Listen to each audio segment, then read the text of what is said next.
Amables televidentes, muy buenas noches, bienvenidos todos a la hora 22. En los últimos días hemos tenido como una de las principales informaciones del ámbito nacional el tema del vencimiento, el cumplimiento del plazo del acuerdo de ERE-CAFTA, del cual República Dominicana es signatario. Llama mucho la atención este tema porque los productores de arroz de la República Dominicana verán que las reglas de juego para esa fecha cambian con el fin en el tiempo del acuerdo de ERE-CAFTA, como ya dijimos.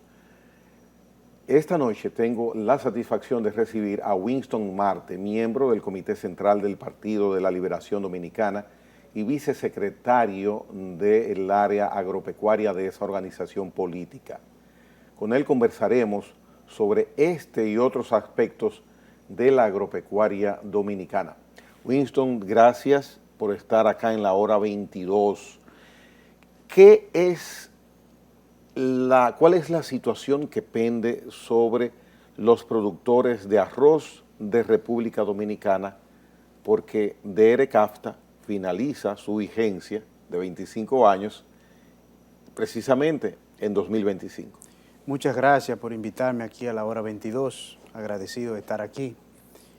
Sobre el ERE-CAFTA y el sector arrocero dominicano, debo decir lo siguiente. Este acuerdo fue firmado en agosto del 2004, incluyó una protección arancelaria para el arroz y otros rubros que estaban distribuidos, organizados en unas 13 canastas para el sector agropecuario. Entonces, el periodo de desgravación arancelaria, tal como usted señala, culmina el 1 de enero del 2025. Es una situación bastante agravante para los productores de arroz de la República Dominicana porque van a competir de tú a tú con una potencia en la producción de arroz que es los Estados Unidos de Norteamérica. Productores que tienen mayor rendimiento, para que tengamos una idea, estamos hablando de arroz blanco de 5.8 toneladas por hectárea versus 3.7, 3.5 toneladas por hectárea en la República Dominicana, economías de escala bastante diferentes, porque, para que tengamos una idea, aquí los productores nuestros de arroz tienen en promedio cerca de 40, 45 tareas. Sin embargo, los norteamericanos tienen más de 300 hectáreas en promedio. Como promedio. Hay una economía de escala bastante grande, claro, muy diferente. Muy diferente. Y el otro elemento muy interesante e importante resaltar es el tema de los subsidios que reciben los productores de arroz de los Estados Unidos de Norteamérica. Ellos reciben alrededor de 750, 760 millones de dólares por año. El año pasado, como enfrentaron algunas dificultades por los altos precios de los fertilizantes y de los insumos de producción, recibieron un apoyo adicional de 250 millones de dólares más. De manera que en el año 2022 recibieron poco más de 1.000 millones de dólares en apoyo. Esos recursos le ayudan a los productores a tener mejores niveles de competitividad a la hora de vender el arroz en los mercados internacionales. Entonces, por eso es la preocupación genuina que tienen los productores dominicanos que se ven prácticamente imposibilitados de competir con un monstruo de esta naturaleza. Bien, hemos visto desde afuera con mucho interés la preocupación del presidente de la República de dar instrucciones a su equipo gubernamental del área y economistas de que tomen cartas en el asunto y se presenten ante las autoridades correspondientes en el exterior para llevar propuesta, para hacer negociación. La idea que el presidente de la República tiene y puesta y que se está poniendo en ejecución, ¿cómo la evalúa y en qué consiste? Bueno, yo la evalúo positiva porque el hecho de que el tema se haya escalado al nivel del presidente de la figura número uno del país, está correcto. Y que designe una comisión, que pienso que es una comisión correcta por las instituciones que incluyó. Ahora bien, hay que accionar. El trabajo diplomático debe continuar y debe ser permanente, debe ser objetivo para tratar de ver si es posible lograr una extensión de la permanencia de los aranceles a la importación de arroz procedente de los Estados Unidos. ¿Quién determina esa extensión? ¿Un solo país o más de un país? Los términos que están establecidos en el acuerdo indican que las decisiones tienen que ser aprobadas por todos los miembros. Los miembros de este acuerdo son los Estados Unidos de Norteamérica, la República Dominicana y Centroamérica. Centroamérica básicamente con Costa Rica, El Salvador, Nicaragua, Honduras y 5 países miembros de Centroamérica. O sea, son 7 en total. Las decisiones deben ser aprobadas por todos. ¿Y cuál es la propuesta que nosotros llevamos? ¿Una extensión por extensión o modificar los términos del acuerdo? Las autoridades no han informado al público en general de cuál es el contenido de la propuesta que van a llevar. Ahora bien, los productores y el sector arrocero organizado sí reclama, lo primero que reclama es la exclusión, tratar de lograr la exclusión. En caso de que no se logre la exclusión, pues una extensión del plazo de desgravación arancelaria, fijando... Perdón, cuando te refieres a exclusión, ¿en qué aspecto lo mencionas? A excluir el arroz del tratado. Ya. Esa es la primera aspiración que tiene el sector arrocero dominicano. Entonces, si eso no es posible, pues tratar de lograr una extensión del nivel de aranceles que se tiene hoy día, que es un 23.778%. Y en cuanto a probabilidades de que esto logre tener buena acogida, porque esa es la propuesta que nos conviene a nosotros, a República Dominicana, pero lo que es bueno para nosotros es bueno para esos países.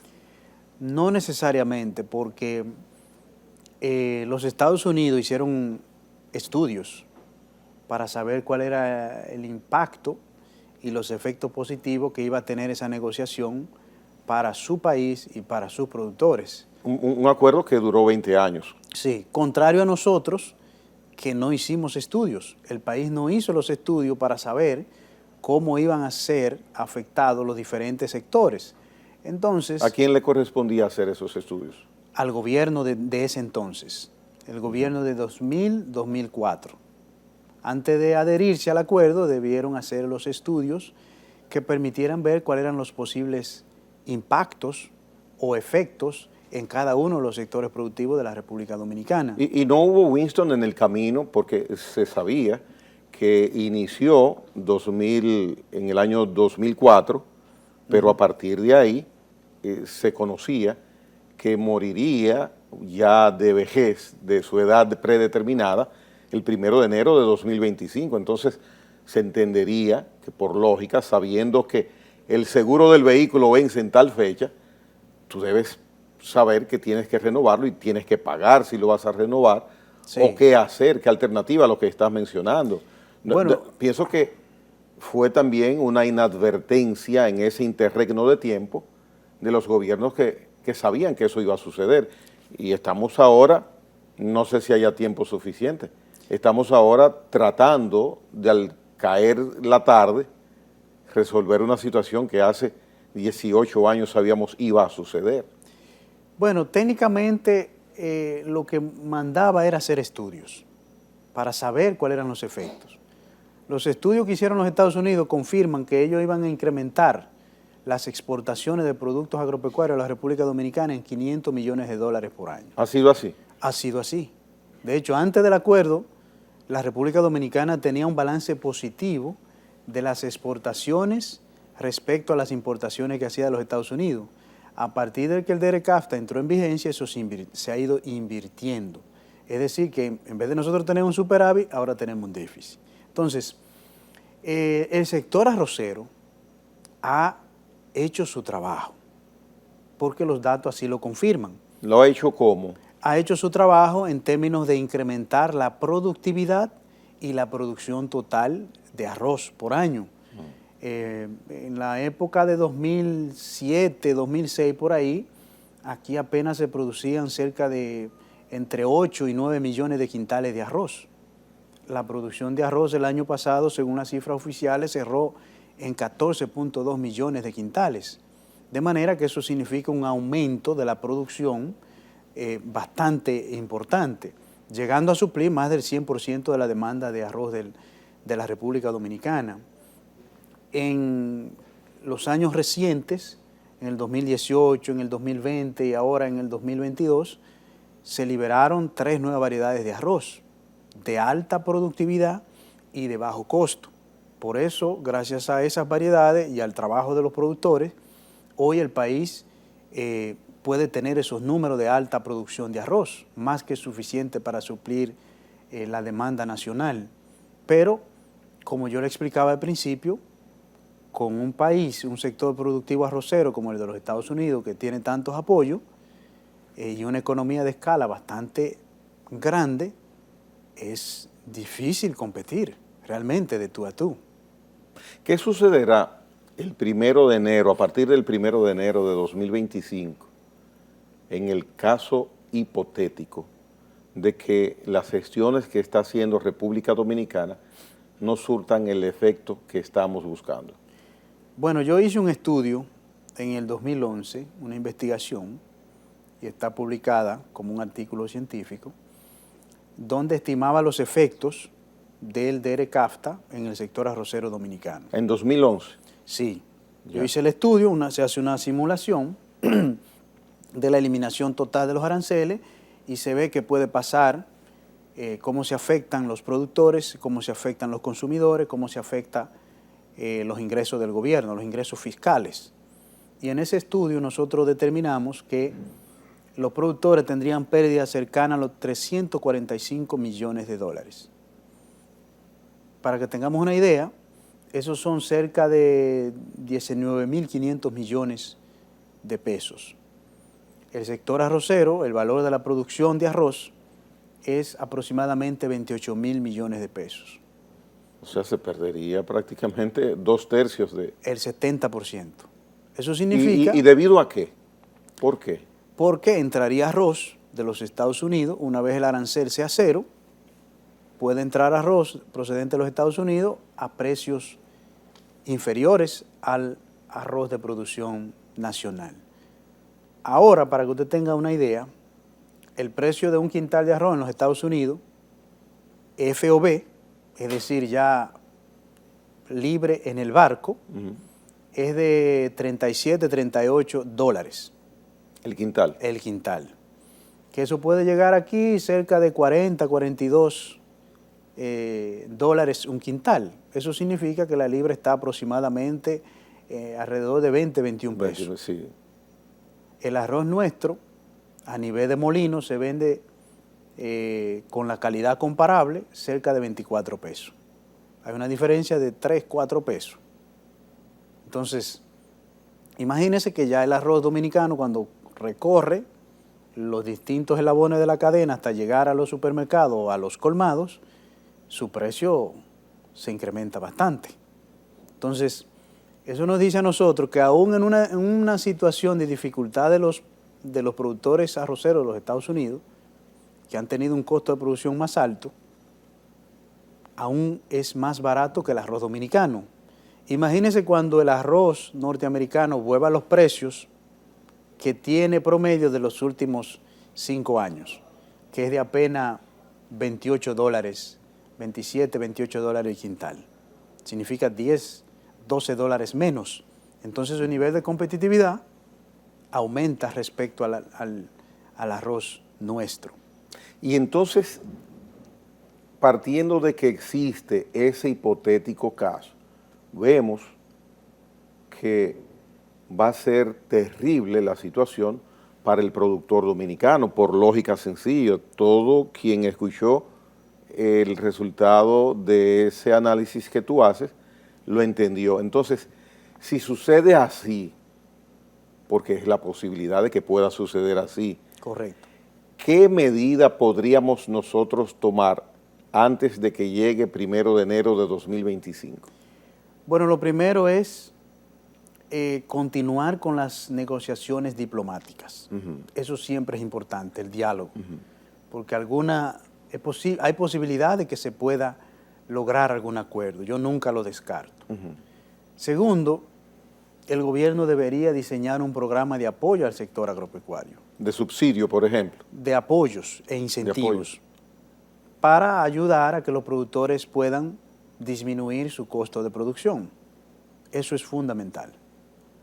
¿Y cómo, por ejemplo? Porque entendería que quizás si hubiera habido la forma, se hubiera hecho en el pasado y hasta ahora lo que vemos es que hay un subsidio para el costo de los fertilizantes. No sé qué sugerencias tú tendrías ante esa eventualidad, de qué manera apoyar la producción arrocera para que el costo de producción baje. ¿Qué podría hacerse? Bueno, el tema de los mismos fertilizantes, como usted menciona, es importante.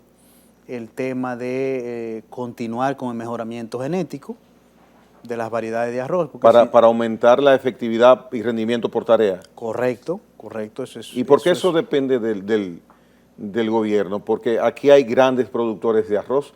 Ellos no pueden trabajar esa genética, traer variedades, por ejemplo, de la India, de China. Es que eso no es tan sencillo, No. Eso implica un proceso bastante largo de investigación. Yeah.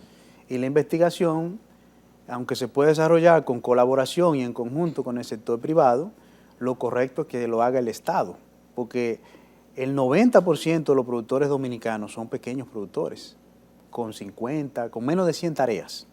El 90%. El 90%. Entonces, está democráticamente distribuida la producción de arroz, ampliamente distribuida, pero a la vez implica una limitante para ese tipo de desarrollo de nuevas tecnologías y ahí el Estado es clave para apoyar el desarrollo de nuevas variedades de arroz y de otros aspectos tecnológicos que ayuden a disminuir los costos de producción y aumentar la productividad.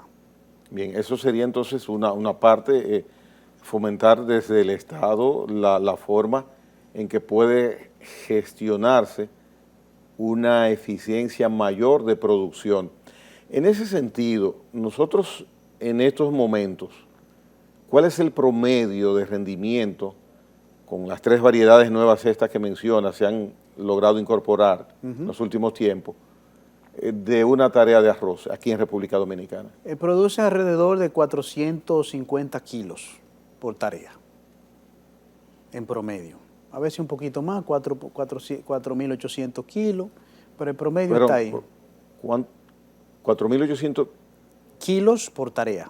Mencionaste quintales antes, o sea. No, antes mencioné toneladas por hectárea, ya de arroz blanco. El rendimiento en toneladas por hectárea de arroz blanco, estamos hablando de 3.70 toneladas por hectárea. Por hectárea, muy bien. Comparado con Estados Unidos, que produce 5.8, más de 2 toneladas por hectárea de arroz blanco que la República Dominicana. ¿Quién es el dato de la India?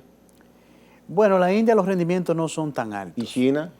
Tampoco. Lo que más rendimiento alto tienen son Uruguay, ¿sí? Que sobrepasa los 6.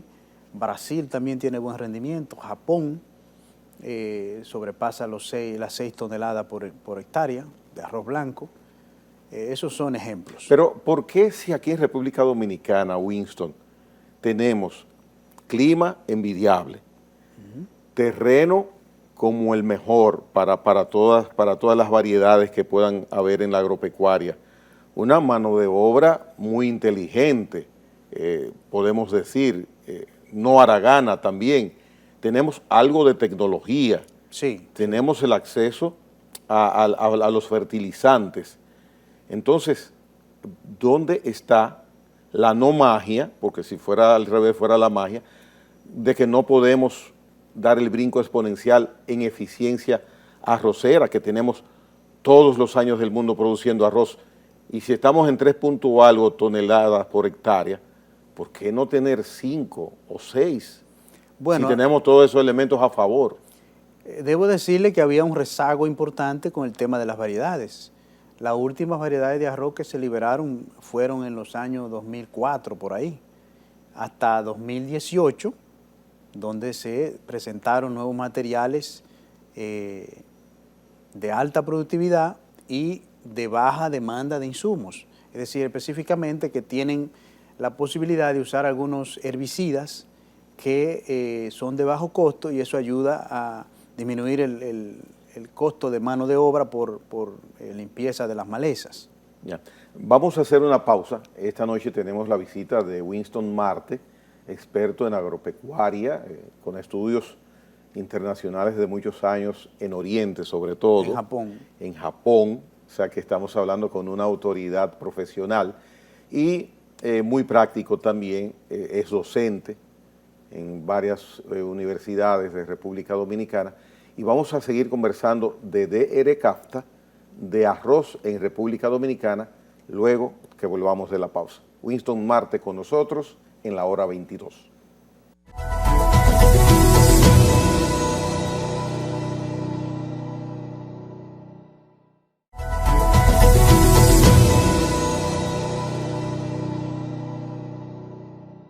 Bien, Winston Marte. Es interesante y yo insisto mucho porque veo mi país, conozco las potencialidades que tiene en el área agropecuaria y por eso mi queja en el segmento anterior de que por qué no hemos avanzado más. ¿Qué vislumbras puede hacerse? ¿Qué recomendación darías, por ejemplo, a las autoridades agropecuarias, a las autoridades del gobierno que tienen incidencia, el sector financiero del gobierno también que tiene incidencia en el área agropecuaria? ¿Qué necesitamos nosotros para potencializarnos y sacarle provecho a tantos factores positivos que tenemos en la agropecuaria? Apoyar el sector. Eso se resume en esa sola palabra. Apoyar el sector significa dar todas las facilidades para que los productores puedan tener tecnología. Tecnología que ayude a eficientizar la producción y de esa manera puedan disminuir los costos de producción y aumentar la productividad. ¿La tecnología es básica para la eficiencia agropecuaria? Fundamental. Fundamental. Sí, claro que sí. Eso es no así. solamente vale con tener mucha experiencia, tener astucia, se necesita la tecnología. Tecnología, hay que fortalecer la sanidad y la inocuidad agroalimentaria, porque eso es fundamental. Por ejemplo, un sector que usted conoce muy bien, hoy está prácticamente arruinado, que es la producción de cerdo.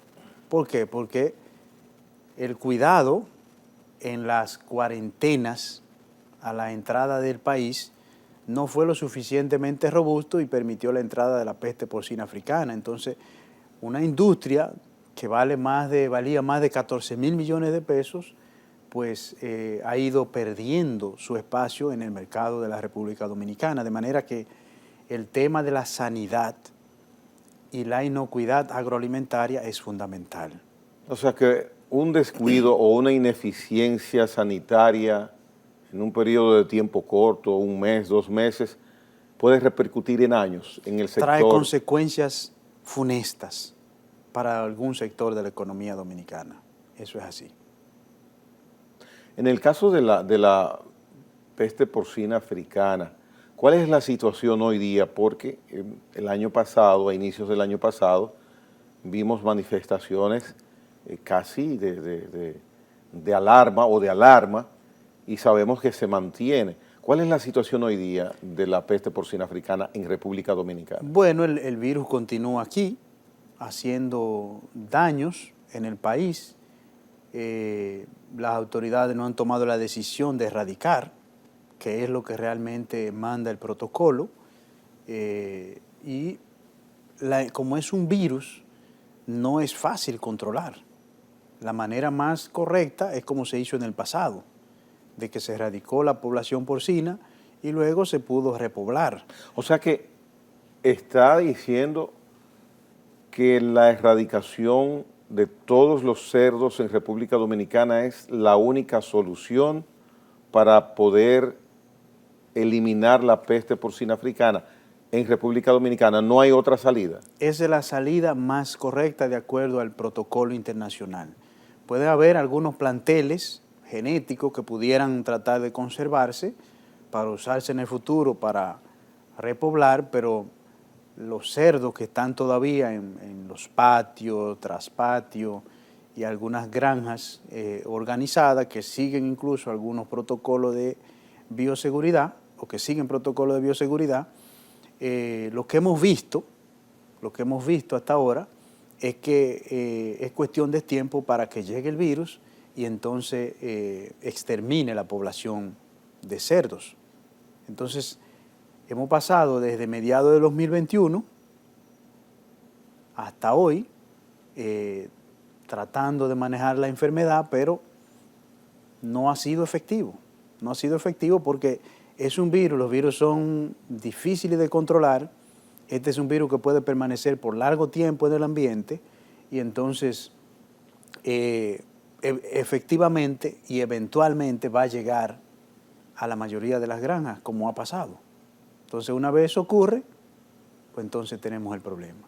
También se están trasladando cerdos sin el control sanitario requerido. Hay cerdos otra vez en todos los sitios. En Montecristi, por ejemplo, yo soy de Montecristi, hay cerdos de traspatio por doquier. Igual en otras provincias. Entonces, no hay seguridad de que el virus esté eliminado. O sea que yo pienso que no se está gestionando de la mejor manera, de cara a volver a tener una producción de cerdo organizada para suplir esta carne importante para el país. ¿Por qué no se ha tomado la decisión, a tu modo de ver, de erradicar la población porcina? Pienso que las autoridades se han quedado pensando mucho en eso y no han tomado la decisión enérgica que necesita el sector y el país para tener esperanza cercana de poder volver a criar cerdos. O sea que recordemos la historia de que hubo negación de eso, ¿verdad? No es una neumonía, después no era neumonía, era la peste porcina africana. Está controlada, pero ¿cómo usted va a controlar un virus cuando usted no supo cuándo entró? No supo cuándo entró y a dónde se diseminó. Y si ya está en las 30 provincias del país y no hay un control estricto de la movilidad de los cerdos, evidentemente que hay problemas en la gestión. ¿El virus está regado en todas las provincias? En todo el país. ¿Con evidencias? Sí, claro. Hay casos en todas las provincias.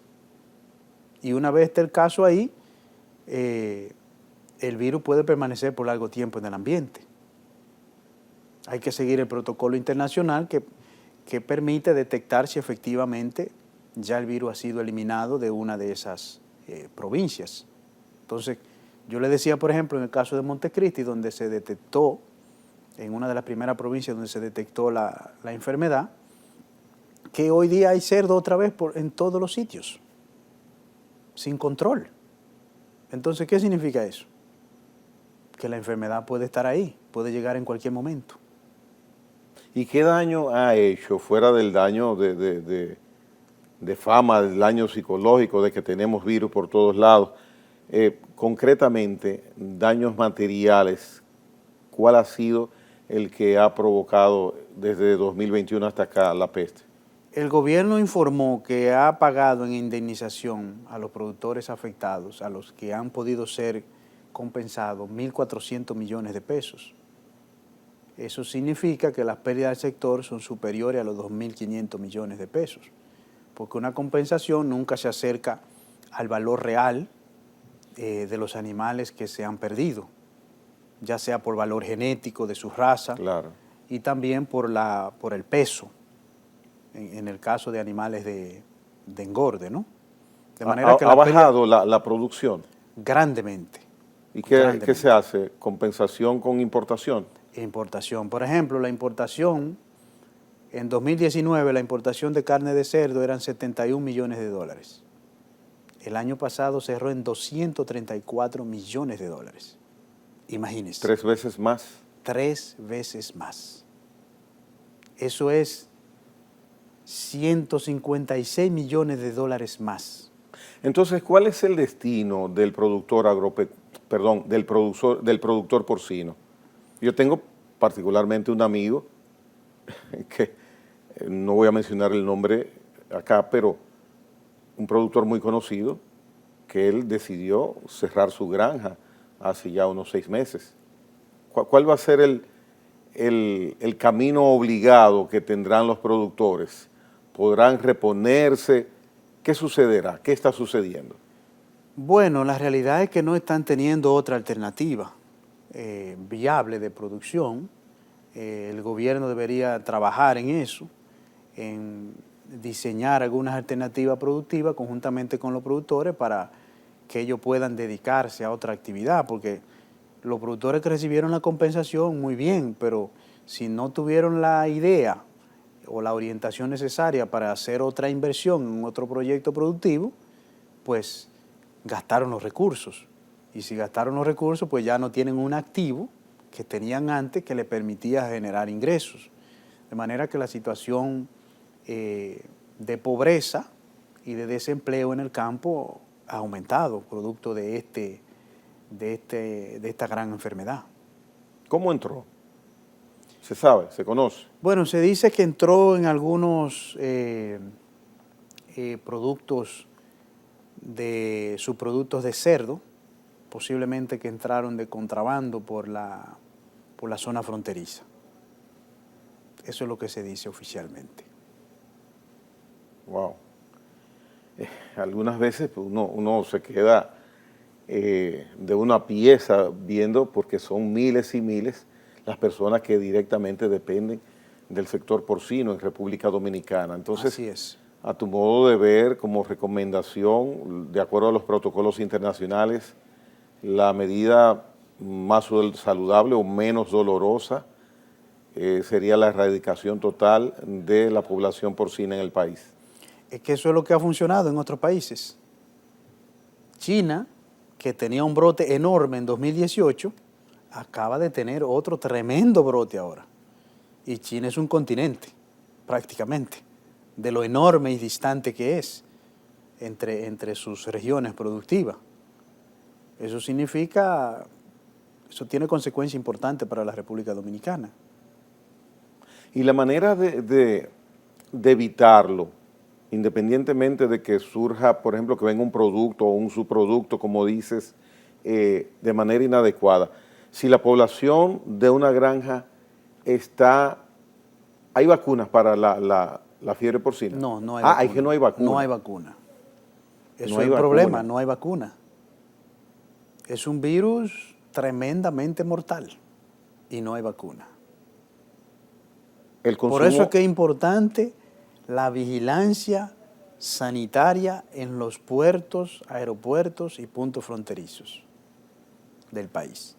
Y desde 1980 se había mantenido esa vigilancia. Se mantenía porque no había entrado. Había la vigilancia suficiente. Eso se paga caro. Pero evidentemente que sí. Claro. Consumir una carne con afectación de peste porcina, ¿afecta al ser humano? Los estudios dicen que no le hace daño a la salud humana. No hay caso de zoonosis, o sea, de que se pueda transmitir a los humanos. No. Bien. Winston, vamos a hacer una pausa más para que vengamos a la parte final del programa con otros temas muy interesantes con Winston Marte, hoy en la hora 22.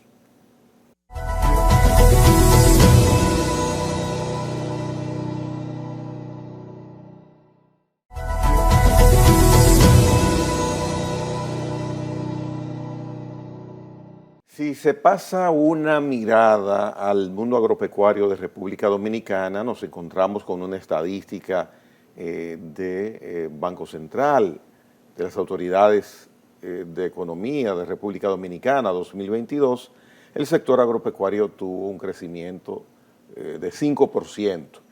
El presidente de la República, en la rendición de cuentas del 27 de febrero en la Asamblea, ante la Asamblea Nacional, pues indicaba logros importantes que llamaron la atención. Particularmente a mí me llamó la atención algunas estadísticas que él mencionó en su pieza oratoria. A mí me gustaría que para los televidentes de la hora 22, Winston Marte nos opinara sobre esas estadísticas oficiales que ofreció el primer mandatario recientemente ante la Asamblea Nacional. Bueno, hay algunas estadísticas que yo tengo mis dudas. Y lamento mucho que pongan al señor presidente de la República a hacer uso de esas estadísticas de las cuales yo no tengo la certeza. Por ejemplo, decir que la producción de plátano se ha incrementado en un 7% es algo un poco dudoso, porque la realidad ha sido que los dominicanos estamos comprando un plátano mucho más caro. Los datos del Banco Central de Precios dicen que el plátano el año pasado se incrementó cerca de un 54%. El precio. El precio. Entonces, ¿por qué yo menciono el precio? Porque el precio es en inglés se dice un proxy, es una estadística que le ayuda a entender, a verificar si verdaderamente lo que se dice de la producción pasó así. Entonces, si es verdad que la producción de plátano creció, los precios no debieron incrementarse en un 54, 55%, porque la población no ha tenido incremento de ingresos, ha tenido disminución de ingresos por la alta inflación. Es decir, su poder adquisitivo se ha visto disminuido por el incremento de la inflación. Entonces no es que estamos demandando más plátano. Nuestros recursos nos permiten comprar menos plátano. Entonces, ¿qué significa claramente? Que la oferta de plátano no se ha incrementado. Entonces, si la oferta de plátano no se ha incrementado, obviamente que el precio va a subir con un consumo, digamos, estable. La producción de pollo sí ha crecido, la producción de huevos sí ha crecido, pero la producción de leche no creció. La producción de yuca no creció, la producción de batata no creció, la producción de guineo no creció. Entonces, esos son sectores que producen los alimentos que consume el pueblo dominicano. El arroz, digamos, que se mantuvo más o menos estable a los niveles de cercanos a los 14 millones de quintales, como mencioné anteriormente, que son niveles aceptables, más que suficientes para suplir el consumo de la República Dominicana. Por eso vemos que los precios del arroz no varían de manera importante. Puede variar en el año un 5, un 6%, lo cual está más o menos en el rango de inflación, de la meta de inflación que tiene el Banco Central. Entonces, hay que ser cuidadoso en los datos que le van a ofrecer a un presidente de la República, porque tiene una investidura que todos merecemos respetar. Entonces, eso es muy fácil de demostrar. Decir que la producción de vegetales en ambiente protegido, en invernadero, se ha duplicado, cuando si nosotros vemos los precios sí se han duplicado. Una libra de ají morrón que costaba 50 pesos y cuesta 80 en cualquier supermercado. Entonces, así con el ají cubanela, con la cebolla, con la lechuga, con el tomate. Entonces, la realidad de los precios es inocultable. Y si la producción aumenta, evidentemente que los precios de estos productos van hacia la baja. Entonces, la producción no ha crecido lo suficiente para impactar los precios. ¿Qué determina, a tu modo de ver, tomando como valedera tu observación de que la producción no ha aumentado, qué determina porque mencionabas que era básico que tengamos recursos y tecnología para una agropecuaria, un sector fuerte en crecimiento, pero vemos que Banco Agrícola ha tenido miles de millones de pesos disponibles y entregados a tasa cero, 6, 7 mil millones de pesos. Está lo que ya mencioné anteriormente, el subsidio a los fertilizantes. ¿Qué ha sucedido? Entonces, siendo como tú dices, si es de esa forma, que la producción, a tu modo de ver, tampoco ha tenido el crecimiento indicado por las autoridades. Bien, yo pienso que el costo de producción ha sido una variable que ha tenido que ver con el incremento de la producción, porque el subsidio a los fertilizantes es una medida positiva, que la aplaudimos, pero se tomó tarde, porque ya los precios de los fertilizantes se habían prácticamente triplicado. Es como la gasolina. El gobierno ha invertido bastante recursos en los subsidios de los combustibles, pero los combustibles no han bajado. Ya. Se mantuvieron altos. Ya. En el precio de los fertilizantes a nivel internacional, hemos visto, por ejemplo, que el costo de los fletes ya tomaron su lugar original antes de la pandemia. Sí. Hemos visto el mismo precio del petróleo ha ido bajando. Hemos visto también, por ejemplo, en un área que no tiene nada que ver con esto directamente, el precio del gas natural. Sí, tiene que ver. Tiene que ver. Sí, porque se usa para el procesamiento de la urea, y la urea es el componente principal de los fertilizantes nitrogenados. Ah, bueno. Tiene una relación directa. Sí, bueno, ok. Entonces, ha tenido un retroceso en el precio del gas natural, inclusive algo por debajo de antes de iniciar la pandemia. Entonces, si esos elementos bajaron, esos productos bajaron, el de los fertilizantes no ha retomado precio a la baja. Están bajando. Por a nivel ejemplo, internacional. El nitrógeno Ajá. estuvo, la urea, que es la fuente del nitrógeno, estuvo en cerca de los $840 la tonelada métrica, precio FOB.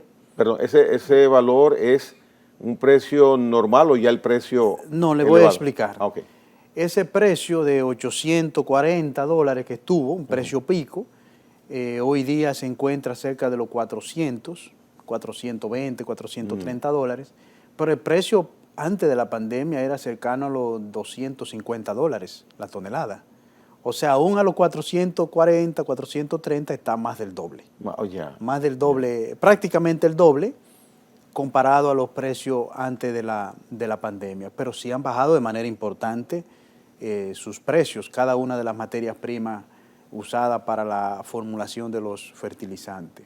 De manera que si siguen esa tendencia, en el mediano y largo plazo tenderían a estabilizarse en precios cercanos a los de prepandemia.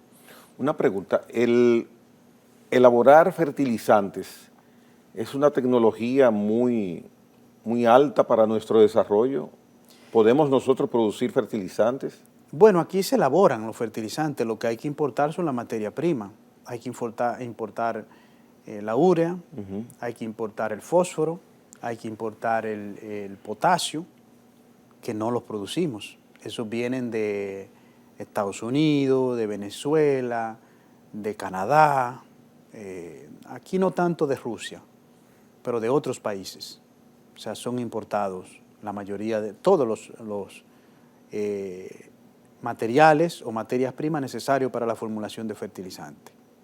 Una pregunta a Wilson Marte. Si te tocara escoger un renglón de la agropecuaria como potencial para nosotros despegar, para que nosotros incrementemos tanto la eficiencia como la producción de un sector, ¿cuál sería ese sector que tú escogieras y dijeras, bueno, enfoquémonos acá porque el potencial que mayor tenemos de desarrollarnos es esta área? ¿Tienes alguno que pudieras escoger? Bueno, más que uno, un grupo.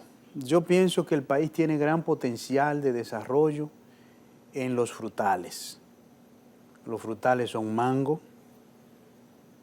aguacate y otros como el cacao, el café, que no necesariamente son frutas, además de que juegan un papel importante en la producción de agua y en la reforestación de las cuencas hidrográficas, que es muy importante no solo para la agricultura, sino para la vida de la República Dominicana. Pero nunca descuidaría el apoyo tecnológico y en todos los aspectos a los sectores productivos que forman parte de la canasta básica, digamos arroz, plátano, habichuela, productos avícolas como pollo, carne de cerdo, huevos, porque es que la pandemia demostró una vez más que es más que importante, es estratégico poder disponer de los alimentos que consume la sociedad dominicana en la República Dominicana. Depender de las importaciones es un riesgo muy alto, porque pueden venir otra pandemia y se puede cerrar el comercio. Entonces, aquí no pasó nada porque había comida, había suficiente arroz, había habichuela, había plátano, había pollo. Entonces, eso es fundamental, producir los alimentos que consume el pueblo dominicano en nuestra tierra. Y si nosotros incrementáramos la producción de frutales, como mencionas, ¿cuáles serían los mercados para poder ser competitivo como productor y tratar de eficientizarme más cada día y continuar en el negocio? Bueno, los Estados Unidos y la Unión Europea conforman un gran mercado. Estamos hablando en Estados Unidos de más de cerca de 300 millones de habitantes, un mercado enorme, y la Unión Europea cerca de 447 millones de habitantes, con altos ingresos. Por ejemplo, tomemos el caso del aguacate. En los Estados Unidos se consumen 4 kilogramos per cápita de aguacate. La Unión Europea apenas es 1.8 kilos el consumo. ¿Qué significa eso? Que todavía se puede duplicar el consumo en la Unión Europea. Entonces la República Dominicana tiene toda la posibilidad de exportar y lo ha hecho con éxito en el pasado hacia ese mercado. Ahora bien, nosotros necesitamos cumplir con los estándares de calidad y de inocuidad necesarios que requieren esos mercados para que nuestro producto entre. Igualmente con el mango. Los europeos pueden comprar y quieren, les gusta el mango dominicano, pero no puede llegar con larva, no puede tener, comúnmente para que la gente lo entienda, no puede tener un gusanito. Si tiene un gusanito, pues es devuelto. Y eso, imagínense a un importador, a un exportador que le devuelvan varios contenedores, lo quiebran. Yeah. El costo es muy alto. De manera que estamos hablando, volvemos otra vez al tema de la necesidad de apoyar la sanidad e inocuidad agroalimentaria para potenciar este tipo de productos que tienen gran mercado en otros países. El profesional dominicano del área agropecuaria, ¿cuál es su nivel de desenvolvimiento, su capacitación, su destreza, a tu modo de ver? Bueno, yo pienso que tenemos muy buenos profesionales aquí en la República Dominicana. Hay que seguir formando nuevos profesionales. Yo soy de las personas que cree que no debemos hablar de relevo generacional, sino de integración generacional, donde nosotros los jóvenes nos integremos con los mayores que tienen más experiencia y podamos combinar el conocimiento para ponerlo al servicio de la sociedad. ¿Qué has hecho en Japón, donde has estado varios años, más de 5 años? Bueno, allá yo aprendí japonés, 1 año, estudié luego maestría, 2 años y 3 años de doctorado. ¿Maestría en qué área? En economía agrícola. Yeah. Y doctorado también. Israel es caracterizada como un país especial. Ahora bien, quienes han visitado a Israel, yo tengo ese privilegio. Yo también. Bueno, entonces, quizás desde la óptica tuya has podido captarlo mejor. ¿Cómo es posible que en un terreno desértico prácticamente sean tan eficientes y tengan más eficiencia que nosotros, que tenemos lluvia cuando queremos aquí en República Dominicana y tenemos una tierra que tú tiras unas palabras hermosas y te sale quizás una mata de cualquier comestible bueno, solamente quizás hasta con deseo? ¿Por qué no ser como ellos? Porque ellos tienen una población altamente formada, educada, capacitada, han apostado al desarrollo tecnológico y a la innovación. Y obviamente han tenido el apoyo estatal necesario para esos desarrollos.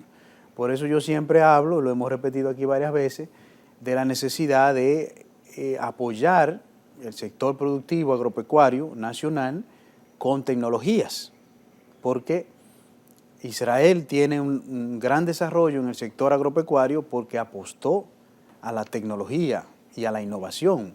Entonces, por eso son tan eficientes y ese es el camino que a nosotros nos queda, apostar al desarrollo tecnológico, a la innovación, a la capacitación y a la formación para poder desarrollar el sector agropecuario nacional. ¿Y qué sucede? Que no aparece una voluntad y una decisión para lograr eso. ¿Tienes alguna identificación del por qué no sucede esto?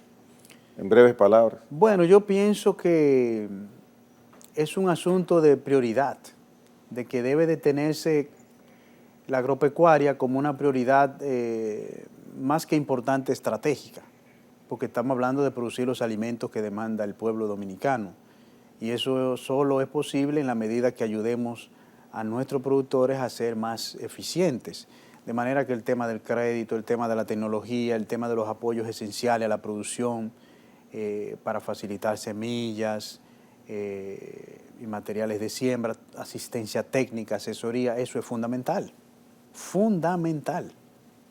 ¿Tenemos tierras ociosas en República Dominicana o las que tenemos ya con esas debemos limitarnos, conformarnos a seguirlas explotando? Aquí tenemos más de 5 o 6 millones de tareas de tierra todavía que podemos poner a producir. Que no le hemos puesto la mano. Que no le hemos puesto la mano. Que es cuestión de desarrollar sistemas de producción, dotarla de las facilidades que necesitan, de riego, de canales, de otro tipo de infraestructura para que puedan ponerse a la producción. Si Israel se encontrara con esas tierras, ¿le sacara provecho? Sin dudas, sin dudas. Entonces vamos a hacerlo nosotros. Bien, Winston Marte, gracias por estar aquí en la hora 22. Sé que es interesante el mensaje, las palabras, los análisis que has entregado a los televidentes en esta noche. Por eso agradezco tu presencia acá. Muchas gracias. Bien. Y siempre a la orden para apoyar. ¿Cómo no? Winston Marte, experto científico agropecuario, ha estado con nosotros en la hora 22. Mañana, nueva vez, les esperamos a la misma hora, acá en Teleradio América.